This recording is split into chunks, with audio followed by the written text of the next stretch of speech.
Om Namo Bhagavate Vasudevaya. Srimad Bhagavatam, Canto 7, Chapter 10. Prahlad, the best among exalted devotees.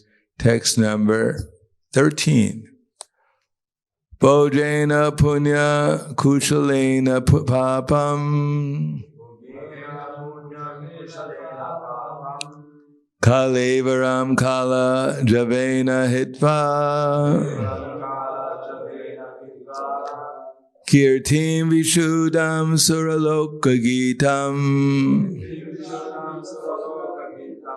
Vitaya mam eshyasi mukta bandha. Bhogena punyam kushalena papam. Kalevaram kala javena hitva. Kirtim vishudam suraloka gitam. Vitayamam eshasi muktabandha.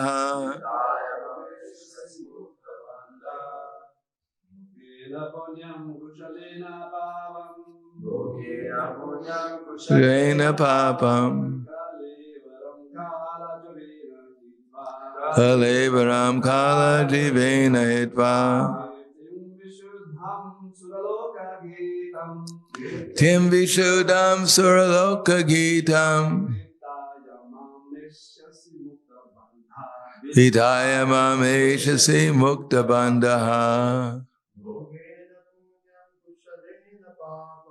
Bhovena Punyam Kushalena Papam. Kalevaram Kala Jivena Hitva.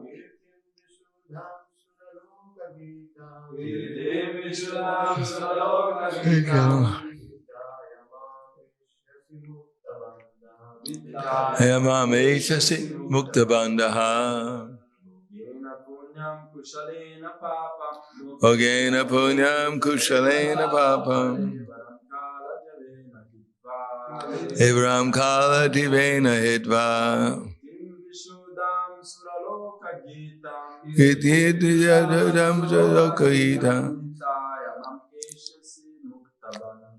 Vitaya mameshasi mukta bandha.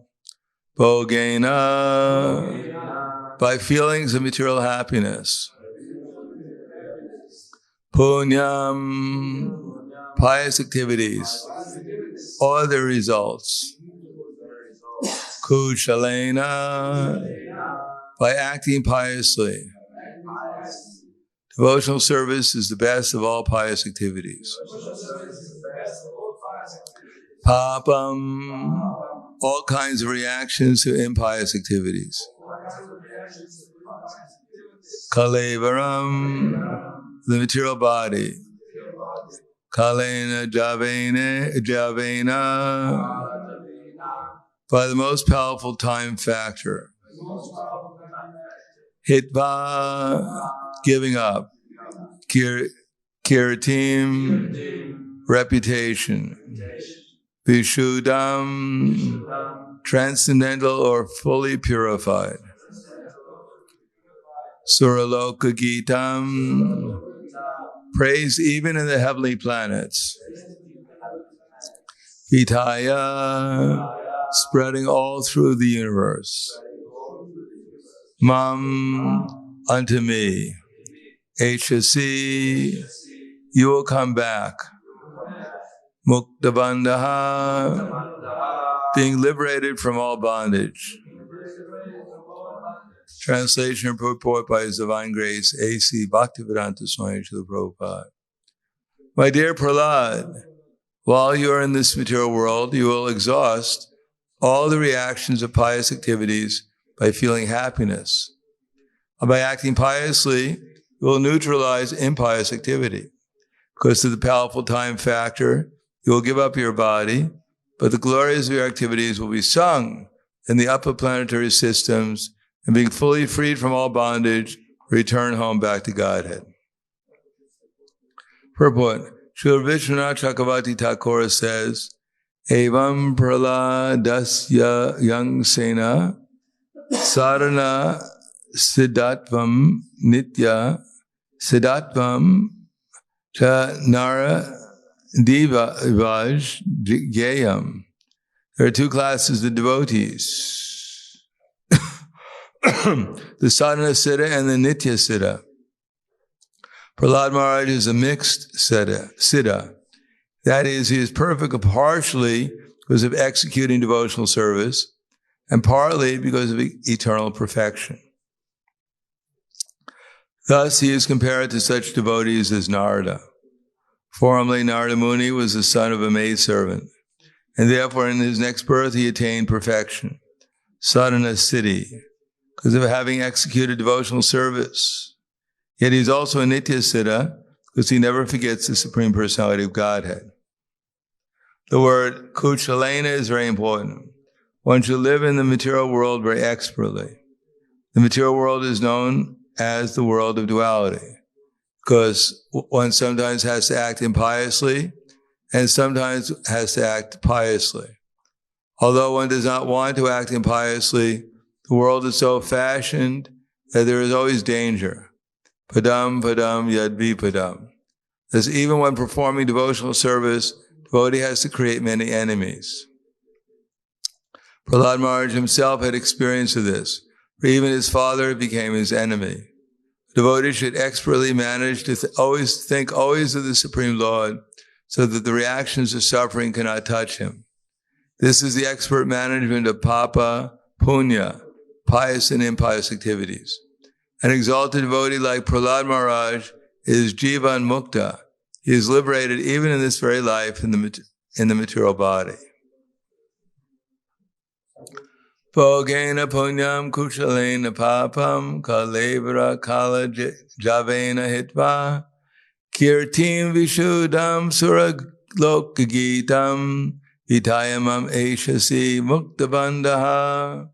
My dear Prahlad, while you are in this material world, you will exhaust all the reactions of pious activity by feeling happiness. And by acting piously, you will neutralize impious activity. Because of the powerful time factor, you'll give up your body, but the glories of your activities will be sung in the upper planetary systems. Being fully free from all bondage, you will return home back to Godhead. Namo Vishnu Vidaya Krishna Prasthaya Bhute Srimate Bhaktivedanta Swami Namane Namaste Saraswati Deve Gauravani Pacharane Nirvishesha Srinivadi Paskyadyade Satarne Iha Yasya Harera Dasye Karmana Manasa Gira Ikailasya Vavapsapsu Jivan Muktas Ujite.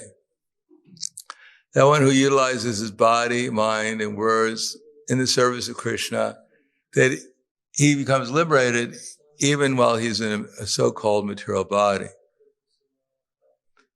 There are two energies. There's the spiritual energy, and there's the material energy. But essentially, they're both the same energy. Just like electricity is the same, but it can be utilized in a heater to heat something, and can be utilized in a refrigerator to cool something. The energy is the same, it's slightly utilized in a different way, and the effects are different.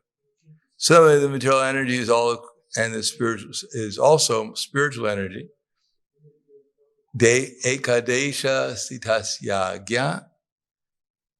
jotaj vistrasiyata parasya brahmana shaktis tatedam akilam jagat. Just like ekadesha sthita yagya, just like fire is in one place, but can illuminate and spread its heat everywhere. Similarly, Krishna is in one place, and by his energies, brahmasya brahmana shaktis, tatedam akilam jagat. By his energies, he pervades the entire cosmic manifestation. So Krishna is all spiritual, and therefore his energies are also all spiritual. But for us, they become material when we see them outside of utilizing them for Krishna's service. Then our consciousness becomes covered, and we enter into a world of our own imaginative ideas. Of course, they're not our imaginative ideas. The illusion is provided to us by the grace and the material energy. Material nature puts us into a virtual reality, and we actually believe this is reality. And we act accordingly and create another so-called reality as a result of our activities. Therefore, everything begins with, in the material world at least, with avidya. Lack of knowledge of who we actually are and what we're supposed to be doing. That's called avidya. And because we're under avidya, therefore we accept asmita. We accept a false ego. Since we don't know who we are and we have to be something, therefore we accept what's manifested before us by the grace of the illusory energy in terms of a false ego. And that false ego, along with it, due to its carrying with it the impression of millions of lifetimes, we get raga and dvesha automatically. Along with the false ego, we get attached to certain things and we become averse to other things, no matter what body we get. Shrotra shakshru sparshnam cha rasanam graham eva cha adishtayam anakchanya vishan upasevate. As soon as we get a material body with a certain type of nose, well, actually not nose, sense of smell, sense of sight, sense of hearing, sense of touch. These body has those senses and they're all grouped around the mind. And this living entity enjoys a particular set of sense objects. But this is just for the living entity an experience of what he thinks is reality, but actually it's simply Krishna manifesting the material nature and giving us what we call a material experience. But, well, that's called asmita, rag, dvesha, and then as a result of that, abhiniveshita. One is convinced that I am this body, and that with the destruction of the body, I'm destroyed. And therefore one becomes fearful, always in anxiety, what's going to happen? And if someone tells you you're going to die, they think, wow, this person's pretty pessimistic. Why don't you think of something positive? Like the scientists, they'll get the cure and we'll all live forever in these bodies, happily ever after, suffering ever after. You'll have a body 10 billion years old. You can't even open your eyelids, but you're alive. Therefore, you're victorious.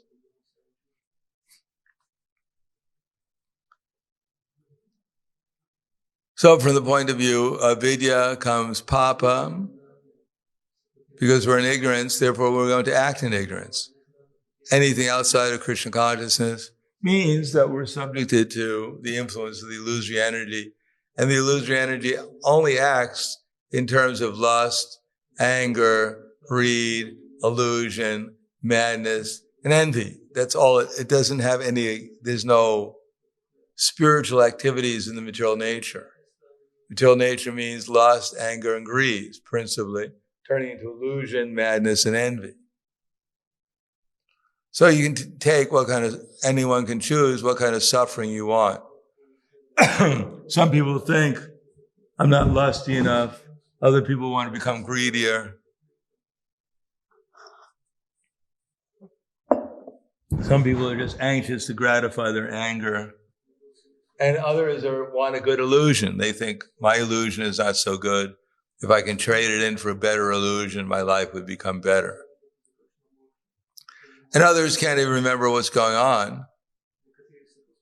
They're lost, and they have no intelligence. No intelligence means that they're so much absorbed in materialism that even the idea that there's something beyond materialism frightens them. If they're informed that they're eternal and that their life should be full of bliss and knowledge, they become very envious. Why are you talking nonsense? Life is meant for suffering. Prabhupada gives the example of someone who's in the hospital. There's tubes in every part, opening in their body. They can't eat anything. They can hardly breathe. And when they're informed that there's another life outside, they can't even imagine it. They think that this is life. Matter of fact, you go and you ask them, how you doing? Oh, I'm a little bit better. I'm all right. All right. These are right. So, being in our material condition, we think that this is reality and that we're afraid that there might be something beyond this. What would be? Like they have the bird in the cage. They open the cage, the little bird goes out. But because he has no knowledge what freedom is, therefore he becomes nervous and walks back into the cage and prays, please shut the cage and protect me. So being attached to material bodies, we can't imagine there could be a life outside of material body where we're actually full of bliss, full of consciousness, eternally free. Instead, we take shelter of temporary material bodies, thinking that this will actually protect me. Although there is no protection for this very fallible body. In any case, from papam, or sinful activities, come parabdha and aparabdha karma. Parabdha karma is the karma which we're manifesting now and all the reactions that go with it. And within our heart, there is an aparabdha karma stored up, ready to produce a kuta or a seed so that we have a tendency towards sinful activities in the future. And at the proper time, those tendencies towards sinful activities manifest themselves as papam, and the cycle continues.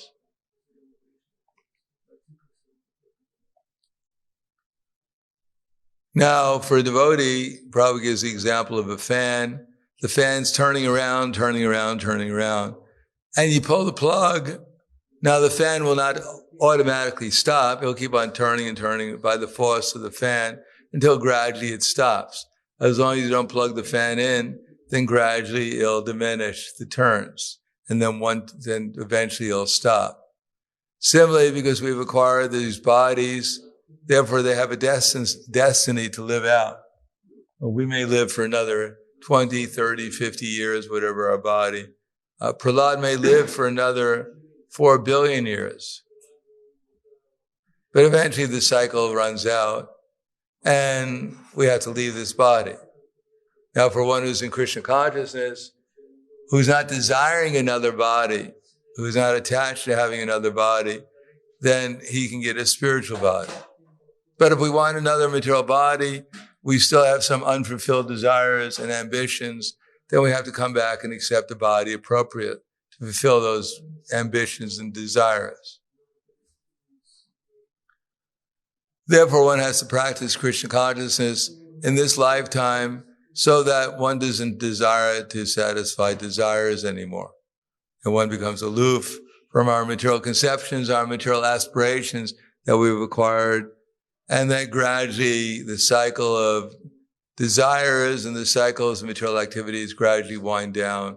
And then we're simply left with our purely engaged in pure consciousness of Krishna in order to please him with whatever desires we have.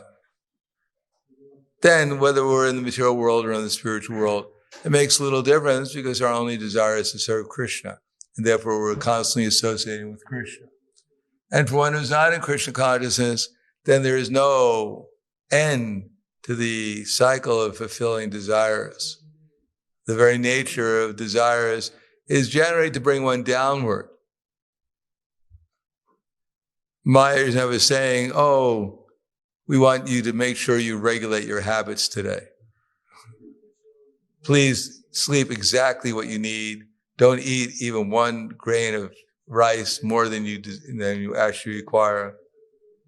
No thoughts except for love of God. Maya would never say that. Maya says, you're wasting your time in this Krishna consciousness movement. Why don't you do something that will make you happy? Why are you trying so hard to make this Krishna happy? He may not even exist, and therefore you may be wasting your time trying to make some mythological cowherd boy in Vrindavan happy. Make your senses happy and enjoy while you can, while you still have the opportunity. So that's Maya. Maya will always preach. You are this body, you are the mind. Fulfill your desires and be happy. And after you leave this body, you disappear anyhow. So utilize the valuable time you have now for sense gratification. But no, Nishikadev is telling Prahlad, just tolerate, just live out your so-called happiness in the material world. Tolerate the impious activities by performing activities in devotional service, so that you don't have to become caught up with what's happening externally. You can take shelter of Krishna and be happy internally. And then eventually you'll get the result of going back to the spiritual world. So I'll stop there. Thank you. Any questions?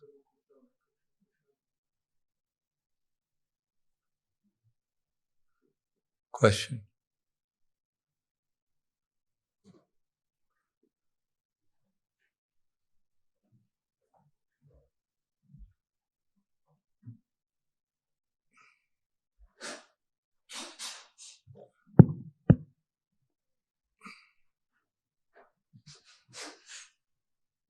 Hare Krishna.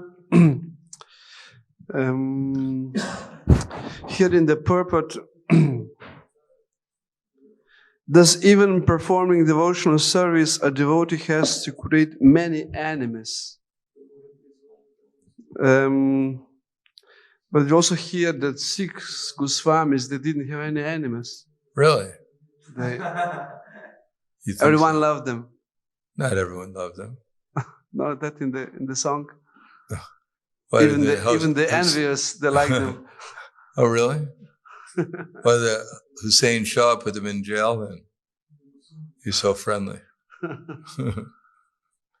Why did the Aurangzeb come and knock down Rupa Goswami's temple if he loved him so much? Oh, as soon as you become a devotee, you'll get so many enemies. The 6 Goswamis, they were equal to their friends and enemies, but not everyone loved them. Look what happened to Haridas Thakur. He was whipped in 26 marking places. Do you think that was out of love? Strange love. Hard love, they call it.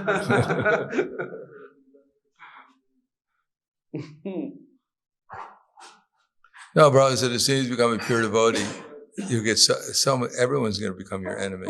So everyone's envious of Krishna, so they're also envious of Krishna's devotees. It's scary, no? What's that? It's scary, no? Well, if you're not scared yet, being in the material world, it's time to get scared.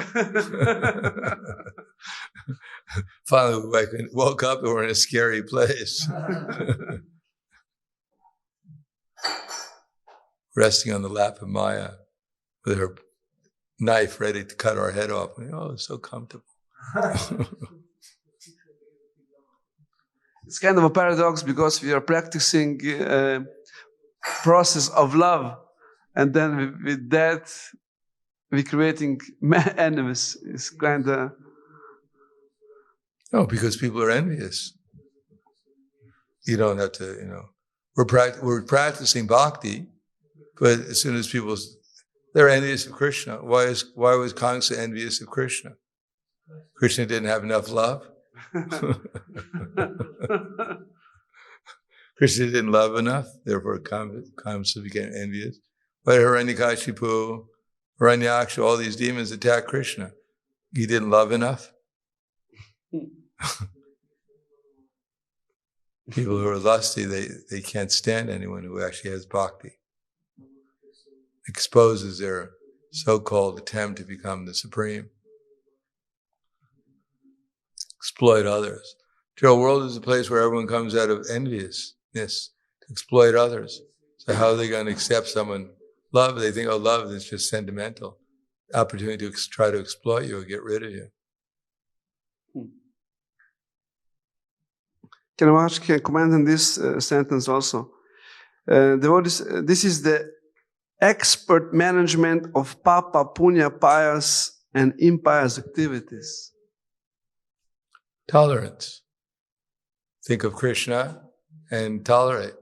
Tolerate the happiness and tolerate the distress. Don't get overexcited and don't get overly depressed over our material circumstances. That's expert managing them. Mathura Sparshas Dukontiya Shitoshna Sukadukada agama paino nitas tamtidiksha svabharata. Tolerate without becoming disturbed. Dukeshu amanagminaksakeshu vigatas priya vita raga vayakroda stita dhiramuna uchite. One who is not disturbed in spite of the threefold miseries, who is not elated when there is happiness, is free from attachment, fear, and anger, is known as the sage of steady mind. So that's what we're trying to do. Just get a steady mind in Krishna consciousness. That's perfection.